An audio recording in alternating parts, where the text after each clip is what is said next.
juga menjadi pertanyaan kita semua. Ketika kita tahu ada satu bahaya, ada warning di depan, kita pasti merasa insecure dan kita mau, aduh saya mau aman nih. Kira-kira ngomongin resistensi antibiotik, saya bisa tahu nggak saya resisten atau tidak? Itu gimana dok kira-kira? Mungkin saya harus luruskan dulu ya. Ya, coba resisten sama antibiotika. Yang kebal kumannya. Betul. Jadi kalau tahu apakah kita kebal dengan antibiotika nggak bisa. Harus cari kumannya. Bakteri yang menginfeksi saya udah kebal nggak ya? Gitu. Jadi sebetulnya kita di dalam dunia kesehatan sih kita udah punya rule. Kalau mau pakai antibiotika minimal lakukan deh pemeriksaan kultur dulu deh, bakterinya apa, kemudian dia sensitif sama antibiotika apa. Gitu. Kultur di sini bukan budaya ya dok ya, untuk mencari tahu jenis, untuk mencari tahu jenis pemeriksaan ya dok ya, untuk mencari tahu jenis bakteri. Jadi kuman misalnya ada yang nanah gitu, kita ambil nanahnya, kita tanam, kita namanya kultur. Kita tanam di lab, terus kita cari bakterinya apa, kebal sama apa, sensitif sama apa. Jadi kita tahu jenisnya dok ya, jenis bakterinya atau penyebab. Jadi kalau dibilang saya sudah kebal dengan amoxicillin, nggak ada. Tapi kalau saya alergi dengan penicillin, oke. Gitu, karena tubuh kita yang bereaksi gitu ya. Itu mungkin harus kita luruskan dulu gitu ya. Jadi dua hal, alergi, obat, itu beda. Itu beda. Resisten atau kebal antibiotika itu punyanya kuman, jangan kita. Ya, jadi kita nggak kebal sama antibiotika.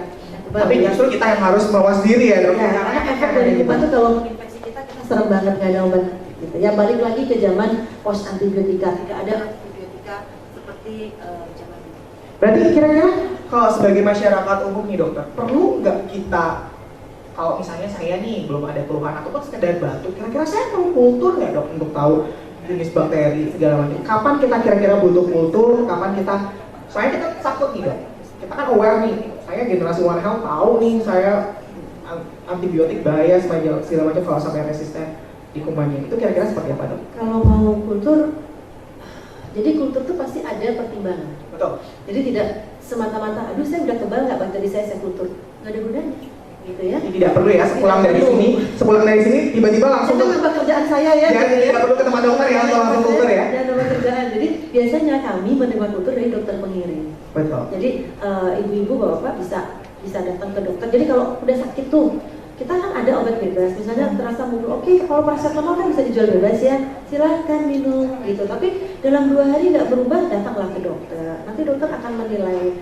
dokter akan melihat ini bakteri atau virus gitu ya. Kira butuh atau tidak antibiotika? Iya, butuh antibiotika apa tidak, perlu saya lakukan pemeriksaan kultur apa tidak gitu. Nah semua juga loh infeksi bakteri harus dikultur. Betul. Kalau emang sudah jelas, oh biasanya sakitnya ini, penyebabnya ini dan masih bagus berdasarkan data ilmiah yang ada, kita bisa langsung pakai. Tapi kalau berulang misalnya ibu-ibu usia reproduktif sering apa ya, anyang-anyangan deh.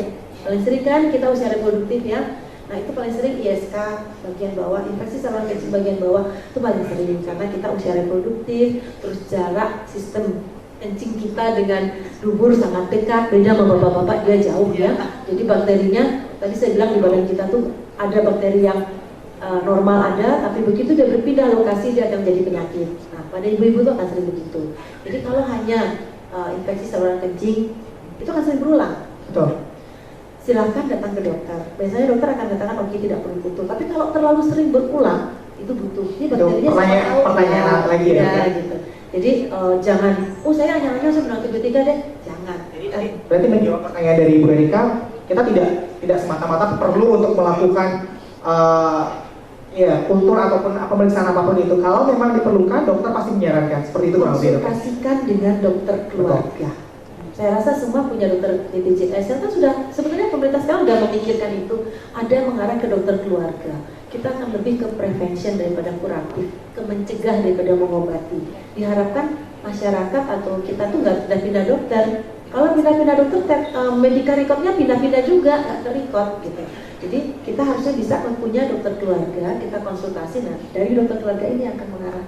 Oke, jelas ya berarti. Ada yang mau menyampaikan sesuatu? Oke, ada 2. Yang sebelah kiri dulu.